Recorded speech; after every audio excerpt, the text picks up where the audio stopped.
और सबसे पहले बड़ी खबर से शुरुआत करते हैं। एनडीए में नरेंद्र मोदी को नेता चुनने के बाद शपथ ग्रहण की तैयारियां अब तेज हो गई हैं। इसी हफ्ते हो सकता है शपथ ग्रहण समारोह। एनडीए के दलों से बातचीत के बाद ये फैसला लिया गया। जेडीयू टीडीपी से बातचीत अब बीजेपी करेगी। इसके अलावा अमित शाह, जेपी नड्डा को बातचीत की जिम्मेदारी इस पूरे मामले पर सौंपी गई है। केंद्र में तीसरी बार नरेंद्र मोदी के नेतृत्व में एनडीए सरकार बनने की कवायद तेज हो गई। कल देर शाम हुई एनडीए की बैठक में सभी सहयोगी दलों ने एकजुटता दिखाते हुए सर्वसम्मति से नरेंद्र मोदी को अपना नेता चुन लिया। बैठक में पारित प्रस्ताव में कहा गया, हम सभी को गर्व है कि 2024 का लोकसभा चुनाव एनडीए ने नरेंद्र मोदी के नेतृत्व में एकजुटता से लड़ा और जीता। हम सभी नरेंद्र मोदी को सर्वसम्मति से अपना नेता चुनते हैं। इसके साथ ही 15 पार्टियों के 21 नेताओं ने अपना समर्थन पत्र सौंप दिया। सूत्रों की माने तो 7 जून को राष्ट्रपति ने एनडीए सांसदों को मिलने का समय दे दिया है। उसके बाद ही सरकार बनने का दावा किया जाएगा। एनडीए के घटक दलों को पूरा विश्वास है कि एनडीए सरकार सही तरीके से चलेगी। मीटिंग में हिस्सा लेने दिल्ली पहुंचे टीडीपी प्रमुख चंद्रबाबू नायडू ने पहले नरेंद्र मोदी से मुलाकात की। उसके बाद घटक दलों की बैठक में शामिल हुए। मीटिंग से पहले चंद्रबाबू ने साफ कहा कि वो एनडीए का हिस्सा बने रहेंगे। We are in NDA. In course of time, anything will. और महाराष्ट्र के मुख्यमंत्री एकनाथ शिंदे ने कहा कि नरेंद्र मोदी तीसरी बार प्रधानमंत्री बनेंगे। जल्द ही शपथ ग्रहण समारोह होगा। वहीं अरुणाचल के मुख्यमंत्री पेमा खांडू ने कहा कि मैं खुश हूं कि देश की जनता ने तीसरी बार नरेंद्र मोदी को मौका दिया है। ये की मीटिंग हो गई आदरणीय मोदी जी के नेतृत्व में और शिवसेना ने उनको समर्थन दिया है और जल्दी उनका शपथ विधि हो जाएगा। ये हमारे भारत के तीसरी बार आदरणीय मोदी जी प्रधानमंत्री होंगे। सभी एनडीए के घटक वहां पर थे। ये इसका आज बहुत ही ऐतिहासिक दिन था और सभी ने उनको समर्थन दिया है। मेजोरिटी से ज्यादा लोग एनडीए के साथ है और इसलिए मैं उनको बधाई देने गया था। इस बार जो एनडीए का जो जीत हुआ है ये काफी अच्छा जीत हुआ है। तीसरी बार देश की जनता ने अपना honourable prime minister Shri Narendra Modi को एक मौका दिया है। This is an history. So मैं काफी खुशी हूँ और आज जैसे लैंड किया पता चला है कि एनडीए का भी बैठक हो गया है तो it's a very good news for the entire country. तो एनडीए का जो गठबंधन है वो प्री अलायंस था। सो अभी जो कॉमन जो एजेंडा होगा डेफिनेटली उसमें काम करेंगे एंड देश का यशस्वी प्रधानमंत्री श्री नरेंद्र मोदी जी का परफॉर्मेंस तो सब देश के वासियों लोग ने देखा हुआ है। सो मोदी 3.0 में बहुत अच्छा काम देश के लिए होगा। और एनडीए की बैठक के बाद टीडीपी सांसद मोहन नायडू ने कहा है कि देश में अगले 5 सालों के लिए मजबूत सरकार बनने वाली है। नायडू ने कहा कि हमारा चुनाव से पहले गठबंधन है, हम एनडीए एक में भी साथ रहे हैं। पर हमारे नेता चंद्रबाबू नायडू जी उस मीटिंग में थे और इतना ही हुआ कि एनडीए को मजबूत दिखाने की एक कोशिश सारे नेता सब मिलकर देश को भी एक विश्वास दिलाना है कि एक अच्छा सा मजबूत सरकार अभी आगे भी बनने वाली है। तो उसके लिए देश के लोगों को भी एक मैसेज देना बहुत ज़रूरी है। तो उस हिसाब से वही एक बैठक हुई। तो 7 तारीख को एनडीए के एमपीज के साथ एक और बैठक रहेगी। उसके बाद 9 तारीख को मोदी जी का स्वेरिंग इन सेरेमनी रहेगा। क्योंकि ये सारे जो अलायंस आप देख रहे हैं ये चुनाव के बाद नहीं बने, चुनाव के पहले ही बने। सारे नेता मिलकर एक साथ में कैंपेनिंग किया सबने। सब एक दूसरे पार्टी की सारी समस्याओं को जानते हैं, किस तरह से उनका अलायंस बना ये सब जानते हैं। तो चरित्र में भी आपने देखा सारे most of the parties NDA पहले एनडीए 1 में भी शामिल रहे। हम जैसे तेलुगु देशम पार्टी एनडीए 1 वाजपेयी जी के समय से भी आगे रहे। तो अच्छा सा कोएलिशन है पहले से। तो मुझे लगता है कि अच्छा सा जाएगा और ये 5 साल देश के लिए भी बहुत अच्छा रहने वाला है। और कांग्रेस और समाजवादी पार्टी के बयानों पर एनडीए नेताओं ने पलटवार किया। उन्होंने पूछा है कि 60 साल तक देश में शासन करने के बाद भी 99 पर क्यों कांग्रेस अटक गई। बीजेपी नेता गिरिराज सिंह ने बिहार की बेगूसराय सीट से जनादेश पा लिया। उन्होंने बीजेपी को स्पष्ट बहुमत नहीं मिलने पर कांग्रेस नेता राहुल गांधी और समाजवादी पार्टी के बयानों पर कहा, 2014 और 2019 में भी बीजेपी बहुमत के बाद भी एनडीए की ही सरकार चला रही थी। तीसरी बार हम तो गठबंधन की ही सरकार चला रहे थे। भले हमें बहुमत भी आया तो भी हम गठबंधन की सरकार चला रहे हैं। वहीं एनडीए के सहयोगी दल जेडीयू ने सलाह दी कि वो मुगालतों में ना रहे। नरेंद्र मोदी के नेतृत्व में सरकार बन रही है। इंडिया गठबंधन के जो लोग हैं उनसे सर्टिफिकेट की जरूरत है क्या? हम लोग को उनसे कोई सर्टिफिकेट की जरूरत नहीं है। वो मुगालते में है, वो उम्मीद लगाए बैठे हैं। वो उम्मीद लगाए रखे हैं। उम्मीद तो ऐसे मुंगेरी लाल हसीन सपना भी देखते थे। और हम लोग के यहाँ बिहार में एक कहावत है कि बिल्ली जो है दही के सिक्का के नीचे बैठी रहती है इस इंतजार में कि सिक्का गिरे और उसका छाली वो खाए।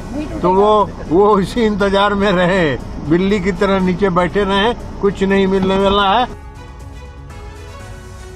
और नरेंद्र मोदी तीसरी बार प्रधानमंत्री बनेंगे, लेकिन उनके सामने कई चुनौतियां हैं। एनडीए के कई सहयोगी दलों की पहले से ही कई मुद्दों पर अलग अलग राय है। मोदी के सामने क्या क्या चुनौतियां होंगी इस बार, देखिए इस रिपोर्ट में। केंद्र में तीसरी बार एनडीए सरकार बनने जा रही है। पिछले 10 साल से भी एनडीए सरकार थी, लेकिन बीजेपी को अपने दम पर बहुमत से ज्यादा सीटें थी। फैसले लेने में देरी नहीं होती थी। सहयोगी दल ज्यादा हस्तक्षेप नहीं करते थे, लेकिन अब की बार बीजेपी को बहुमत से 32 सीटें कम है।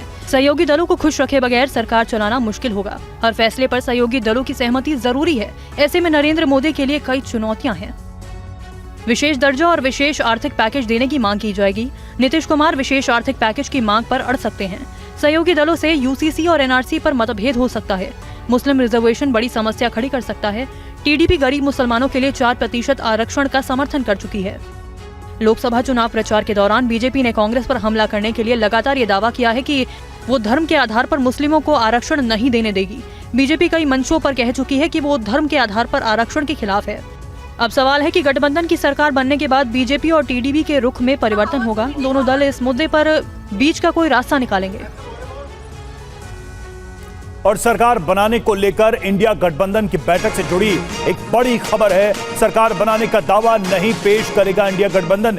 इंडिया गठबंधन की मीटिंग में लिया गया फैसला, सही समय का इंतजार करेंगे, खड़गे ने कहा।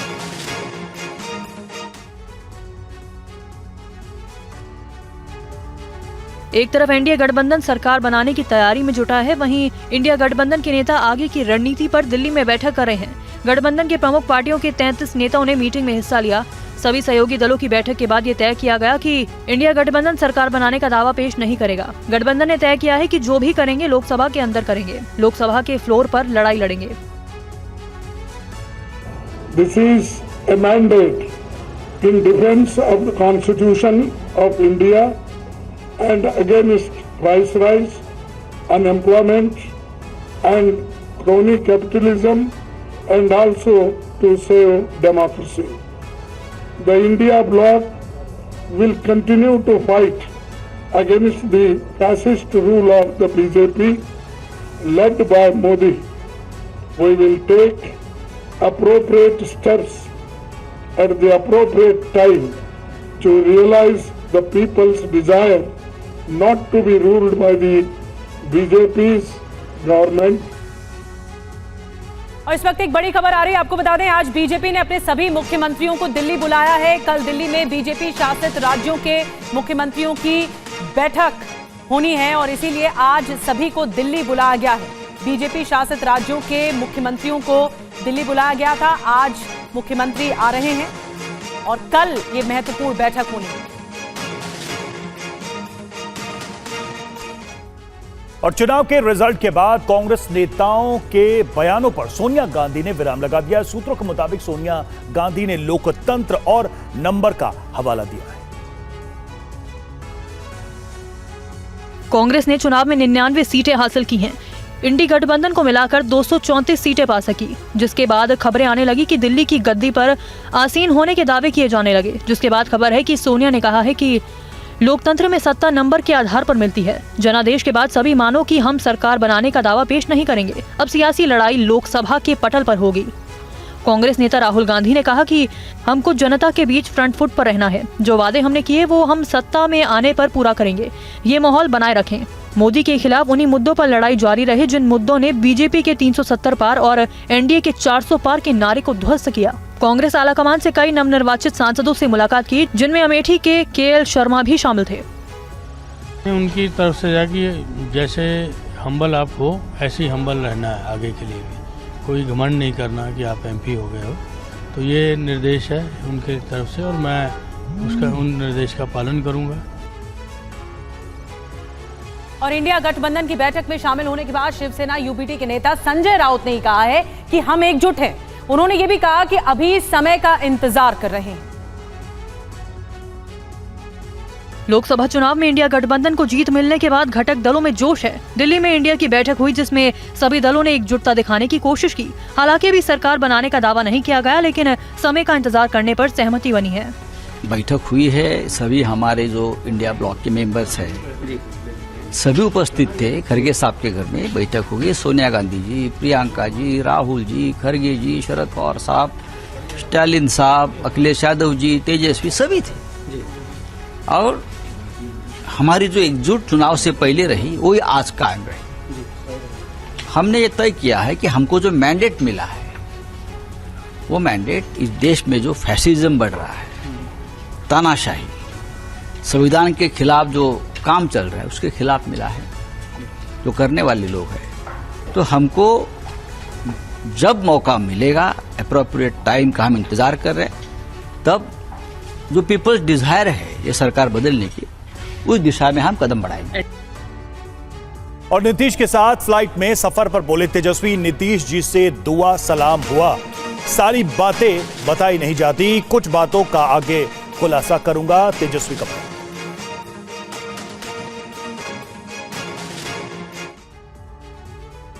जब से लोकसभा चुनाव के नतीजे आए हैं तब से नीतीश कुमार को लेकर कयासों का बाजार गर्म है। पलटी मारने में माहिर नीतीश कुमार को लेकर उस समय हलचल तेज हो गई जब नीतीश और तेजस्वी यादव कल एक ही फ्लाइट से दिल्ली आते दिखे। दोनों चाचा भतीजे पहले आगे पीछे बैठे नजर आए। आप वीडियो में देख सकते हैं कि नीतीश आगे बैठे हैं और ठीक उनके पीछे तेजस्वी हैं। थोड़ी देर बाद एक और तस्वीर सामने आई जिसमें दोनों एक साथ बैठे हुए दिखाई दिए। इस तस्वीर की गूंज दिल्ली तक पहुंची। प्लेन में तेजस्वी नीतीश की मुलाकात सियासी गलियारों में चर्चा का विषय बन गई। इंडिया की बैठक में शामिल होने आए तेजस्वी यादव से जब नीतीश के साथ मुलाकात के बारे में पूछा गया तो उन्होंने ये जवाब दिया। नहीं, सलाम दुआ हुई, फिर देखिए कि मेरा सीट पीछे लौट था, तो बाद में वो देखे आए हैं तो हमको आगे बुलाए तो हम आगे चले गए। तो कुछ बात हुई, पॉलिटिकल बात? अब ये सब छोड़िए, ये सब समय पे बात किया जाता है, ये सारी बातें बाहर नहीं बताई जाती। हालांकि नीतीश कुमार ने कहा कि वो एनडीए के साथ हैं, लेकिन नीतीश के बारे में हमेशा ही कहा जाता है कि जिधर सत्ता उधर नीतीश कुमार। नीतीश पलटी मारने में माहिर हैं। चुनाव से पहले पलटी मारकर एनडीए के साथ आए हैं। अब सवाल है कि क्या नीतीश पलटी मारेंगे या अब एनडीए के साथ ही रहेंगे। और यूपी में सुहेलदेव भारतीय समाज पार्टी के राष्ट्रीय अध्यक्ष ओम प्रकाश राजभर ने कहा कि वो हार की समीक्षा करेंगे। टीवी 9 से बातचीत में उन्होंने ये भी कहा कि वो नरेंद्र मोदी को तीसरी बार प्रधानमंत्री बनाने के लक्ष्य को लेकर चले थे, वो हासिल हो गया। ये सवाल जाके पूछो कांग्रेस से कि 99 सीट जीतने वाले आप किस मुंह से कांग्रेस सरकार बना रहे हो दिल्ली में? 293 सीट जीतने वाला सरकार बनाएगा कि तुम बनाओगे? मैं क्या कह रहा हूं, हम लोग जनता के बीच में गए, जनता को हम लोग समझाने में फेल रहे या जनता हम लोगों की बात समझने में फेल रही? आप बताओ, कांग्रेस की सरकार थी तो क्यों नहीं 5 लाख रुपया इलाज के लिए दिया? 80 करोड़ अनाज क्यों नहीं दिया? गोदामों में सड़ रहे थे, क्यों नहीं दिया? अगर अच्छा काम हो रहा है तो अच्छे काम की प्रशंसा नहीं करेंगे? अच्छे काम की चर्चा जनता के बीच में नहीं करेंगे? महिला बिल 33% आरक्षण क्यों नहीं पास किया कांग्रेस सपा ने मिलकर? सरकार थी, अगर उसको मोदी जी ने किया है तो हम लोग इन चीज़ों को लेकर जनता के बीच में गए। आज सोलर पैनल के माध्यम से बिजली फ्री देने की योजना हम लोग बना ली है, मोदी जी बना ली है, हम उसको लेकर जनता के बीच में जा रहे हैं। चुनाव हारना जीतना जो एक लक्ष्य हम लोगों का था, एक लक्ष्य तो हम लोग को मिला ना।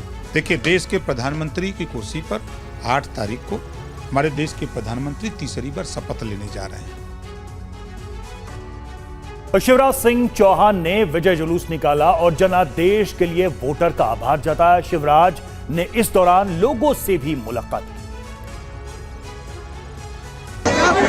बैंडबाजी के साथ शिवराज सिंह जनता का आभार जताने के लिए विदिशा की सड़कों पर निकले। शिवराज को देखने के लिए लोगों की भारी भीड़ उमड़ी। शिवराज सिंह रोड शो के दौरान एक पान की दुकान पर रुके, इसके बाद चाय की दुकान पर भी गए। चाय पीने के दौरान एक कप से काम नहीं चला, शिवराज ने 2 कप चाय पी। चाय की चुस्की चलती रही, चुनाव की गपशप होती रही और मामा के साथ कह कहे भी लगते रहे। किस्मों से कांग्रेस बात कर रही है।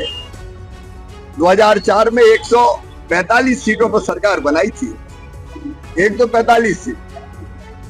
2009 में 206 सीटों पर सरकार बनाई थी इनने, हमारी तो 243 है और एनडीए के पास 293।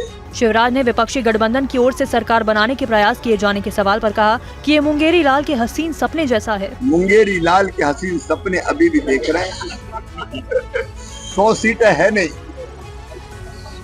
99 पे अटके हैं, दिन में ख्वाब देख रहे हैं, मन को बहलाने को राहुल जी ख्याल अच्छा, लेकिन प्रधानमंत्री तो मोदी जी बन गए।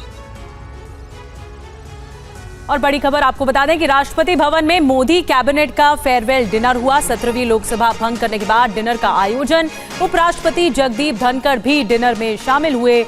नरेंद्र मोदी समेत कई मंत्री डिनर में पहुंचे। लोकसभा चुनाव 2024 के जनादेश के बाद नरेंद्र मोदी कल राष्ट्रपति भवन पहुंचे, जहां उन्होंने अपना इस्तीफा राष्ट्रपति मुर्मू को सौंप दिया। राष्ट्रपति ने इसे स्वीकार कर लिया और उनसे नई सरकार के कार्यभार संभालने तक पद पर बने रहने को कहा। नई सरकार गठन तक पीएम कार्यवाहक पीएम बने रहेंगे। इसके साथ ही राष्ट्रपति ने 17वीं लोकसभा को भंग करने के आदेश पर हस्ताक्षर कर दिए हैं। हालांकि मौजूदा लोकसभा का कार्यकाल 16 जून को समाप्त होना था।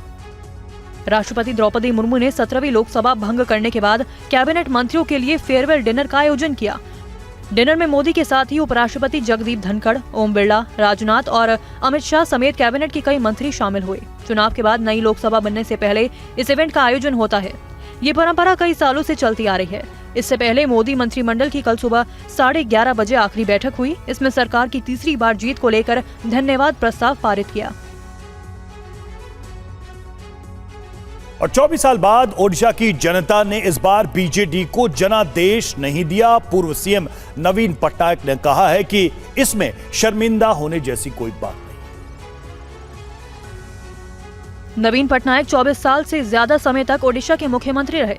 विधानसभा चुनाव में उनकी पार्टी को बीजेडी को 147 में से केवल 51 सीटें मिली, जिसके बाद उन्होंने राज्यपाल रघुवर दास को अपना इस्तीफा सौंप दिया। इससे पहले पटनायक ने नवनिर्वाचित विधायकों से मुलाकात में उनकी हौसला अफजाई की। 70%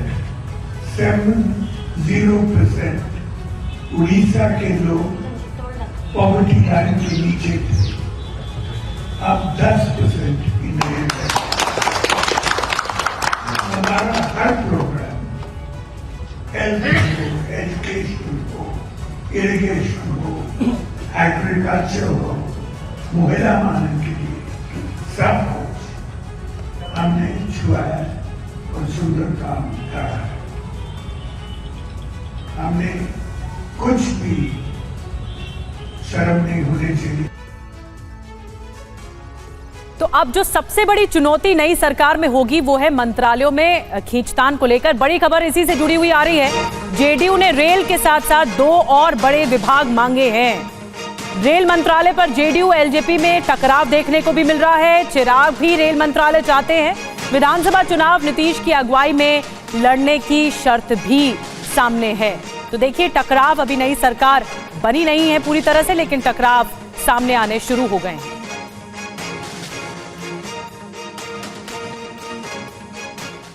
वहीं एक और खबर है, जाति जनगणना की मांग कर सकती है जेडीयू। विशेष राज्य का दर्जा मांग सकती है जेडीयू। मांझी भी अपने लिए मंत्री पद चाहते हैं। चिराग ने बिहार में अहम भूमिका मांगी।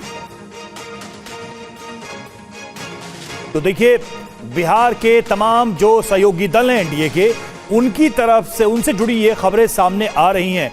बड़ी खबर तो ये है कि जेडीयू जातीय जनगणना की मांग कर सकती है, विशेष राज्य का दर्जा मांग सकती है, मांझी अपने लिए मंत्री पद मांग सकते हैं, चिराग बिहार में अहम भूमिका मांगी है। ये भी खबर सामने है। रुपेश हमारे साथ जुड़े हुए हैं।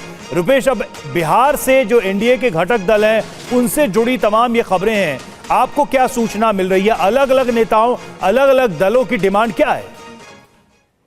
देखिए, बिल्कुल जो वर्तमान में जो सांसदों की स्थिति है, जो पार्टियों की स्थिति है, ऐसे में जो एनडीए के जो सहयोगी दल हैं उनको पता है कि उनकी भूमिका कितनी अहम है।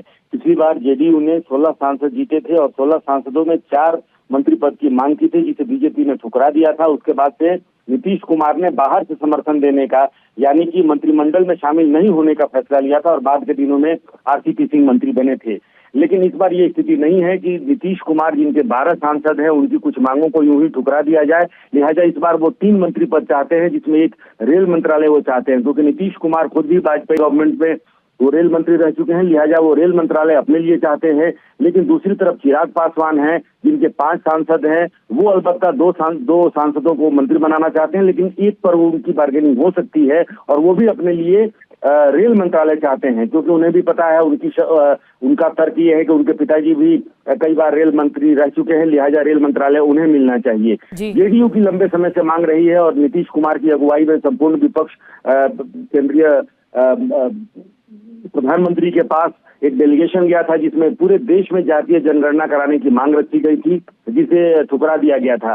फिलहाल वो मांग भी आगे चलकर नीतीश कुमार रख सकते हैं कि पूरे देश में जातीय जनगणना कराई जाए, लेकिन जीतन राम मांझी भी अपने लिए मंत्री पद चाहते हैं, यानी कि बिहार के जितने सहयोगी दल हैं, चाहे वो रामविलास पासवान, चिराग पासवान हो, वो अपने लिए मंत्री पद चाहते हैं, एलजेपी रामविलास। ठीक है रूपेश, तो बिहार इस बार बिहार की जो मांगे हैं वो इस बार केंद्र में आ गई हैं और सबसे ज्यादा डिमांड बिहार की हो रही है। अब देखना होगा कि मांगे क्या क्या मानी जाती हैं और क्या क्या कंसिडर किया जाता है। चुनावी परिणाम में एनडीए को 293 सीटें मिली हैं। अगर 293 में से जेडीयू की 12 और टीडीपी की 16 यानी कुल 28 सीटों को हटा दिया जाए तो एनडीए बहुमत के 272 वाले आंकड़े से नीचे आ जाता है। इनके पास सिर्फ 265 सीटें फिर बच जाएंगी। अगर 16 अन्य सांसदों को इसमें जोड़ दें तो यह आंकड़ा 281 तक पहुंचता है, यानी बहुमत के आंकड़े से 9 सीटें ज्यादा। जो 16 सांसद सत्ता का एक सिरा अपने साथ लेकर बैठे हैं, इनमें एआईएमआईएम प्रमुख असदुद्दीन ओवैसी, बिहार के पूर्णिया से जीतने वाले निर्दलीय पप्पू यादव, यूपी के नगीना से जीतने वाले चंद्रशेखर जैसे 3 प्रमुख चेहरे शामिल हैं। अब सवाल यह है कि क्या ये तीनों नरेंद्र मोदी के नेतृत्व वाली एनडीए सरकार को समर्थन देंगे? विचारधारा के मोर्चे पर यह मुमकिन नहीं लगता, क्योंकि असदुद्दीन ओवैसी की बात करें तो वो मुस्लिमों की राजनीति करते हैं, बीजेपी के धुर विरोधी रहे हैं, हैदराबाद में हिंदुत्व को हथियार बनाकर चुनाव लड़ रही बीजेपी उम्मीदवार माधवी लता को हराकर चुनाव जीते हैं। ओवैसी के एनडीए के साथ जाने की दूर तक कोई सूरत नहीं दिखती। पूर्णिया से निर्दलीय जीतने वाले पप्पू यादव ने पहले अपनी पार्टी का कांग्रेस में विलय किया। हालांकि गठबंधन फॉर्मूले में सीट आरजेडी के खाते में चली गई, इसलिए वो निर्दलीय खड़े हुए। फिर भी विचारधारा के मोर्चे पर उनका एनडीए से कोई मेल नहीं है। यूपी की नगीना सीट से चुनाव जीतने वाले चंद्रशेखर प्रदेश में दलित राजनीति का नया चेहरा बनकर उभरे हैं। साल 2019 में उन्होंने पीएम नरेंद्र मोदी के खिलाफ वाराणसी से चुनाव लड़ने की बात कही थी और 2022 में वो सीएम योगी के खिलाफ चुनाव लड़े भी। ऐसे में एनडीए की तरफ जाना उनके लिए मुमकिन नहीं है। देखो ऐसा ये सब पार्टी के फैसले, मैं तो वर्कर हूं। पप्पू यादव को मिलाकर कुल 7 निर्दलीय चुनाव जीते हैं। इनमें पंजाब के फरीदकोट से जीतने वाले सरबजीत सिंह खालसा, खडूर साहब से जीतने वाले अमृतपाल सिंह, दमन और दीव से जीतने वाले निर्दलीय पटेल उमेश भाई, सांगली से चुनाव जीतने वाले विशाल पाटिल, बारामूला से जीतने वाले इंजीनियर राशिद और लद्दाख से जीतने वाले मोहम्मद हनीफा शामिल हैं। इनमें सरबजीत सिंह खालसा, जो पूर्व पीएम इंदिरा गांधी के हत्यारे बेअंत सिंह के बेटे हैं, इनके स्टैंड को लेकर कुछ भी साफ साफ नहीं कहा जा सकता। खडूर साहिब से जीतने वाले अमृतपाल खालिस्तान समर्थक हैं और जेल में बंद हैं। इनका एनडीए से दूर दूर तक कोई लेना देना नहीं। दमनदीव से जीतने वाले उमेश पटेल राजनीतिक नफा देखते हुए किसी भी नाव की सवारी कर सकते हैं। सांगली से जीतने वाले विशाल पाटिल पूर्व कांग्रेसी हैं और इसलिए उनका झुकाव इंडिया गठबंधन की तरफ है। बारामूला से जीतने वाले इंजीनियर राशिद और लद्दाख से जीतने वाले मोहम्मद हनीफा, दोनों का झुकाव इंडिया गठबंधन की तरफ है, क्योंकि राशिद एनआईए की गिरफ्तारी के बाद तिहाड़ जेल में बंद हैं। मोहम्मद हनीफा नेशनल कॉन्फ्रेंस में रहे हैं। इनके अलावा बाकी बचे सांसदों में जगन की वाईएसआरसीपी के 4, पीपल्स पार्टी से 1, झोरम पीपल्स मूवमेंट से 1 और शिरोमणि अकाली दल से हरसिमरत कौर सांसद हैं। इन सबको लेकर अटकलें ये है कि ये मौके की नजाकत देखते हुए किसी भी गठबंधन का हिस्सा बन सकते हैं। और अब बात करते हैं नरेंद्र मोदी की जीत पर वैश्विक नेताओं के रिएक्शन की। जी हां, पूरी दुनिया से प्रधानमंत्री नरेंद्र मोदी को बधाई मिल रही है। एनडीए की जीत पर वैश्विक नेताओं ने बधाई दी है। विश्व भर के 80 राष्ट्राध्यक्षों ने प्रधानमंत्री मोदी को बधाई दी है। भारत रूस के मित्रवत संबंध आगे बढ़ेंगे। पुतिन ने कहा भारत अमेरिका की दोस्ती बनी रहेगी। बाइडेन का बयान, ब्रिटेन भारत के बीच करीबी मित्रता, सुनक का संदेश। जब से लोकसभा चुनाव के नतीजे आए हैं तब से नरेंद्र मोदी को देश ही नहीं बल्कि विश्व के बड़े बड़े राष्ट्रीय अध्यक्ष बधाई दे रहे हैं। दुनिया के 75 से ज्यादा नेताओं ने नरेंद्र मोदी को जीत की बधाई दी। अमेरिकी राष्ट्रपति जो बाइडेन ने मोदी को बधाई देते हुए सोशल मीडिया पर लिखा, नरेंद्र मोदी और एनडीए को उनकी जीत पर बधाई। इस ऐतिहासिक चुनाव में लगभग 65 करोड़ मतदाताओं को बधाई। जैसे जैसे हम असीमित संभावनाओं वाले साझा भविष्य का रास्ता खोलते हैं, हमारे देशों के बीच दोस्ती बढ़ती जा रही है। रूसी राष्ट्रपति पुतिन ने नरेंद्र मोदी से टेलीफोन पर बात की। पुतिन के कार्यालय ने इस बातचीत की जानकारी दी। पुतिन ने कहा कि निश्चित रूप से मुझे उम्मीद है कि आप और मैं द्विपक्षीय और अंतर्राष्ट्रीय एजेंडे के वर्तमान मुद्दों पर स्पष्ट बातचीत और रचनात्मक संयुक्त प्रयास करना जारी रखेंगे। वहीं ब्रिटिश पीएम सुनक ने मोदी से बात की और उन्हें चुनावी जीत पर बधाई दी। ब्रिटेन और भारत के बीच सबसे करीबी दोस्ती है और साथ मिलकर ये दोस्ती आगे भी जारी रहेगी। इसके साथ ही श्रीलंका, नेपाल, मॉरिशस और भूटान के नेताओं ने भी बधाई दी है। और इस बीच आपको बता दें कि हरियाणा में बीजेपी की सरकार बचाने की कवायद हो रही है। 2 जेजेपी विधायकों से मिले सीएम नायब सैनी। इसके अलावा चंडीगढ़ में मीटिंग में खट्टर भी मौजूद रहे।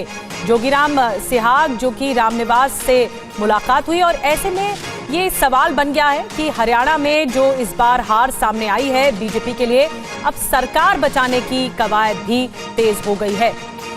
2 जेजेपी विधायकों से सीएम नायब सिंह सैनी मिले हैं और वहीं चंडीगढ़ में भी मीटिंग में खट्टर भी मौजूद रहे। ये देखिए कि मीटिंग की तस्वीरें आप तक हम पहुंचा रहे हैं। हरियाणा में भी हलचल बहुत तेज है। जो इस बार बीजेपी को डेंट लगा है उसके बाद से ही अब सरकार बचाने की कवायद जो है वो तेज हो गई है। हाल ही में मुख्यमंत्री भी बदला गया, फिर मनोहर लाल खट्टर ने लोकसभा का चुनाव लड़ा और अब जो 2 विधायकों की बात कही जा रही है, 2 जेजेपी विधायकों से सीएम नायब सिंह सैनी मिले हैं। हालांकि क्या एजेंडा, क्या रणनीति बनाई जा रही है ये देखने वाली बात होगी, लेकिन मीटिंग से जुड़ी तस्वीरें सामने आ चुकी हैं। और पश्चिम बंगाल के बीरभूम में नतीजों के बाद हिंसा, बीजेपी कार्यकर्ता के साथ मारपीट की गई। बीजेपी ने लगाया टीएमसी पर आरोप। तो देखिए यहां पर चुनाव के नतीजों के बाद से हिंसा से जुड़ी खबरें आ रही हैं। पश्चिम बंगाल के बीरभूम में नतीजों के बाद हिंसा की खबर, बीजेपी कार्यकर्ता के साथ मारपीट की गई। बीजेपी ने टीएमसी पर इस हिंसा का आरोप लगाया। ये तस्वीरें हम आपको दिखा रहे हैं उसी जगह की जहां पर यह हिंसा हुई है, जिसका आरोप बीजेपी टीएमसी के ऊपर लगा रही है। नतीजों के बाद बीरभूम में यह हिंसा हुई है और यह आरोप बीजेपी की तरफ से लगाया गया है कि बीजेपी कार्यकर्ता के साथ मारपीट की गई है टीएमसी के द्वारा। और आइए खबरों में आगे बढ़ते हैं। अंतरिक्ष यात्री सुनीता विलियम्स ने तीसरी बार अंतरिक्ष के लिए उड़ान भरी। वो बोइंग कंपनी की स्टारलाइनर अंतरिक्ष यान के जरिए अंतर्राष्ट्रीय अंतरिक्ष स्टेशन के लिए रवाना हुई।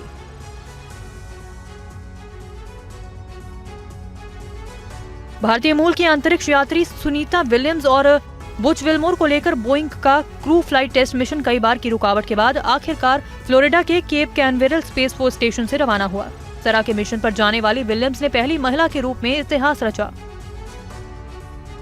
सुनीता विलियम्स अमेरिकी नौसेना अकादमी से प्रशिक्षण लेने के बाद अमेरिकी नौसेना से जुड़ी थी। वो 1998 में नासा के अंतरिक्ष यात्री के रूप में चुनी गई थी। 2012 में अंतर्राष्ट्रीय अंतरिक्ष स्टेशन की यात्रा के दौरान विलियम्स अंतरिक्ष में ट्रायथलॉन पूरा करने वाली पहली व्यक्ति बनी थी। विलियम्स और विल्मोर की यात्रा में 25 घंटे लगने की उम्मीद है। उनका अंतरिक्ष यान बृहस्पतिवार को अंतरिक्ष स्टेशन पहुंचेगा। वे अंतरिक्ष में घूमती प्रयोगशाला में 1 सप्ताह से अधिक समय बिताएंगे और इसके बाद 14 जून को वापसी के लिए पश्चिमी अमेरिका के रेगिस्तान में उतरने के लिए फिर से स्टारलाइनर यान में सवार होंगे।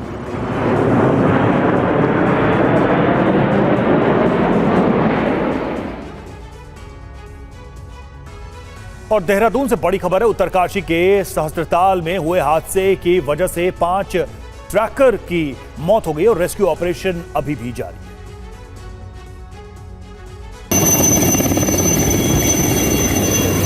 ये वो पर्यटक हैं जो सहस्त्रताल ट्रैक में फंस गए थे। एसडीआरएफ ने हादसे के बीच से कुल 11 लोगों को सुरक्षित बाहर निकाला। निकाले गए ट्रैकरों को उत्तरकाशी और देहरादून भेजा गया। अब तक की जानकारी के मुताबिक कुल 22 ट्रैकर में से 2 ट्रैकर्स बेस कैंप में सुरक्षित थे, जो सिल्ला गांव के रास्ते पैदल सुरक्षित निकल चुके हैं। हादसे में 5 ट्रैकर्स हादसे के शिकार हो गए। बाकी सदस्यों की तलाश के लिए रेस्क्यू ऑपरेशन जारी है।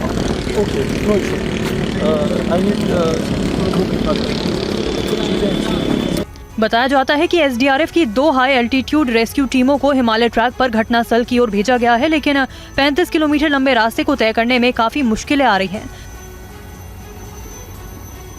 जमीनी ऑपरेशन के लिए 2 टीमें विपरीत दिशाओं से आगे बढ़ रही हैं।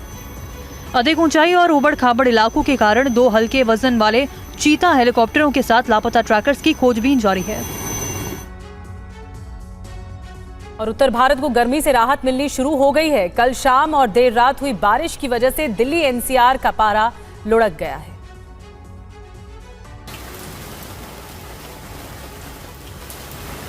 दिल्ली में पानी बरसा। देर रात दिल्ली के चाणक्यपुरी समेत कई इलाकों में बारिश हुई। देर शाम से रुक रुक कर तेज हवाएं चलती रही। कुछ जगहों पर हल्की बारिश हुई, लेकिन रात होते होते मौसम ने करवट ली। तेज हवाओं के साथ झमाझम बारिश हुई, इससे गर्मी से लोगों को राहत मिली। सड़क से गुजरते कई लोगों ने बारिश का मजा लिया, कहने लगे बारिश आई है तो जरा जम के हो। हम बारिश से बचने के लिए यहाँ खड़े हुए हैं, अचानक बारिश आई है, बहुत मौसम सुहाना हुआ है। मौसम का बहुत मजा लिया, बहुत गर्मी आ रही है, अच्छा हुआ बारिश हो रही है। चाणक्यपुरी की ये तस्वीरें देखिए, कई जगहों पर पानी जमा हो गया। तपती धरती की पानी ने प्यास बुझाई। कई दिनों से 40 डिग्री से ऊपर की गर्मी झेल रहे लोगों के लिए ही नहीं, बल्कि झुलसते पेड़ों, प्यासी धरती के लिए बारिश राहत लेकर आई। इधर मुंबई में बारिश का दौर जारी है। नवी मुंबई के कई हिस्सों में जल जमाव की स्थिति पैदा हो गई। इधर उत्तराखंड के चंपावत में पिछले 24 घंटे में तेज हवाओं के साथ कई जगहों पर बारिश हुई। कई जगहों पर भारी बारिश रिकॉर्ड की गई है। इनकम टैक्स के प्रिंसिपल कमिश्नर प्रताप सिंह ने अपनी किताब में कहा है कि भारत 2047 तक अमेरिका को पछाड़ दुनिया का सुपर पावर बन जाएगा। प्रताप सिंह ने अपनी किताब में भारतीय अर्थव्यवस्था की शुरुआत से अब तक का शोध के साथ तथ्यात्मक ब्यौरा दिया गया। किताब में बताया गया है कि भारत 2047 तक दुनिया का सुपर पावर कैसे बनेगा। किताब में कहा गया कि साल 2045 तक भारत की जीडीपी $30 ट्रिलियन की हो जाएगी। इस आधार पर प्रति व्यक्ति आय बढ़कर $20,000 हो जाएगी, जो अभी $3,000 के स्तर पर है। इस तरह भारत अगले 20 साल में विकसित राष्ट्र बन जाएगा। उन्होंने कहा कि भारत का समय अब शुरू हो गया है।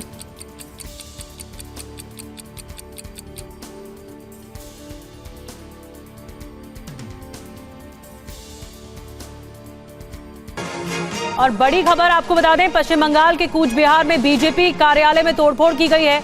बीजेपी ने टीएमसी पर आरोप लगाया है।